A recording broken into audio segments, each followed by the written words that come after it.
Pakistan cricket के भी phases हैं। अभी हम साउथ अफ्रीका गए, हमारी लिमिटेड ओवर्स में परफॉर्मेंस अच्छी रही। हम टेस्ट मैच में फिर वही जो हमारा रिवायत रही है, जनूबी अफ्रीका ऑस्ट्रेलिया जाके हमारा बुरा ही हाल होता है। इस बार भी ऐसा हुआ है।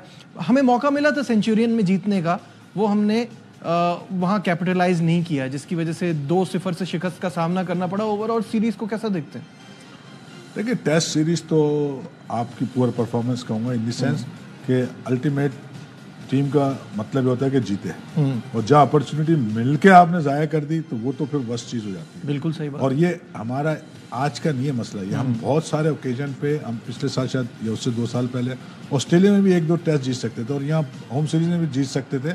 जीते हुए मैच हम हार, इसमें आपको ये समझना है कि हम क्यों हार जाते हैं, इसको देखना पड़ेगा। क्योंकि ये गेम थोड़ा सा, जिसे हम कहते हैं ना, मेंटल साइड का गेम है कि आप ऐसे स्टेज पे जहाँ आप जीतने लगते हैं, आप हाथ पांव आपसे छूट जाते हैं, या आप बहुत अर्ली खुश हो जाते हैं कि हम जीत गए। और क्रिकेट ये है कि जब तक लास्ट बॉल ना डिलीवर हो जाए, आपको अपनी ना बॉडी लैंग्वेज चेंज करनी है, एफर्ट्स में कमी नहीं आनी चाहिए और प्लानिंग में कमी नहीं आनी चाहिए। तो यहाँ पे हम ये लैग कर रहे हैं कि हम जब करीब आते हैं तो हमारे हाथ पांव तो नहीं फूलते, मगर हम उसको बहुत जल्दी खुश हो जाते हैं, जो कि कमी है मेंटल साइड की डेवलपमेंट की। अच्छा, ये जो आपने बात की ना, पिन पॉइंट करना बड़ा मुश्किल है, क्योंकि आप ऑन पेपर देखें तो ये वो साउथ अफ्रीका की टीम नहीं है जो पहले होती थी। ये आपको क्लियर यहाँ पे चांस था जीतने का। पहले मैच में आपने दोनों इनिंग में 8-8 विकेटें ली और आप उसके बाद आपने अपने हाथ से वो मैच जाने दिया। जो पहले टेस्ट मैच की पहली इनिंग में 213 पर 8 आउट थे, फिर आपने डेब्यूटेंट से रन करा दिए थे।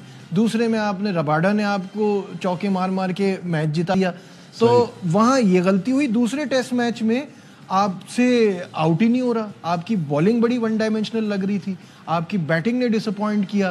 तो गलतियां तो हर शोबे में ही नजर आ रही हैं।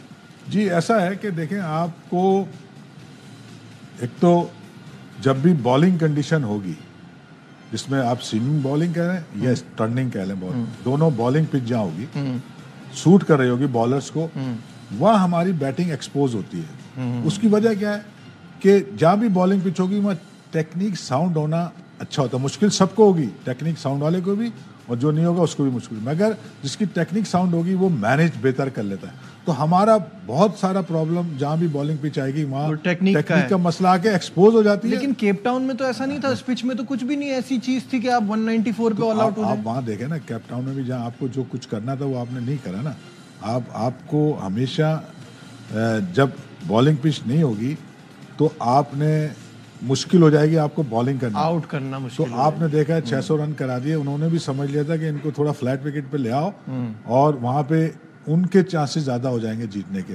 तो जब एक इतना बड़ा स्कोर पहले आ जाए तो आपको अंडर प्रेशर करना होता है ना किसी टीम को जीतने के लिए। तो आप दो तरह से अंडर प्रेशर करते हैं, तो उन्हें जल्दी आउट कर दें या बड़ा स्कोर बना दें। सही बात है।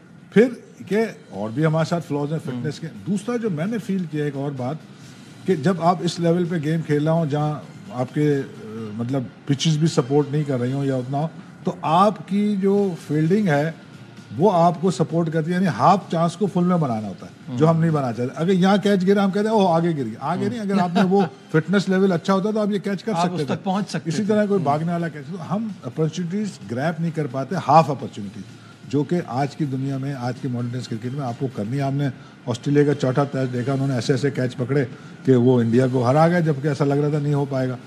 तो कहने का मकसद ये है कि फिटनेस के हवाले से, स्किल के हवाले से हम अभी दूसरी दुनिया की जो टॉप टीम है उनसे हम पीछे हैं, और ये हम मानते नहीं है।